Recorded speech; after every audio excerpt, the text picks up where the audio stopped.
Hello everyone, welcome to this channel and this is basic English sentences. It is useful for your daily speaking English. So first sentence is I say म्हणजेच मी म्हणतो. I said म्हणजेच मी म्हणालो होतो. I will say म्हणजेच मी सांगेन. Where are you म्हणजेच तू कुठं आहेस. Believe me म्हणजेच माझ्यावर विश्वास ठेवा. I will find it म्हणजेच मी हे शोधून काढेल किंवा मी हे सापडेल. Next sentence this is too much म्हणजेच आता खूप झाली किंवा आता मर्यादा झाली. व्हेन डीड आय से म्हणजेच मी कधी म्हणालो. डू सम वर्क म्हणजेच काहीतरी काम कर किंवा करा. He is not at home म्हणजेच तो घरी नाही आहे. इट्स युअर इल्युजन म्हणजेच हा तुझा भ्रम आहे.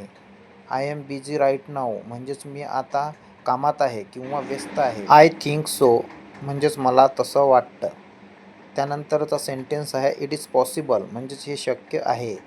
आर यू क्रेझी म्हणजेच वेडा आहेस का म्हणजेच तू वेडा आहेस का. दिस इज फॉर यू म्हणजेच हे तुझ्यासाठी आहे. हाऊ डू यू नो म्हणजेच तुला कसं कळलं. Friends, if you like this don't forget to subscribe this channel because it is basic to advanced English channel and it is help you to enhance your vocabulary as well your sentence structure. Thank you.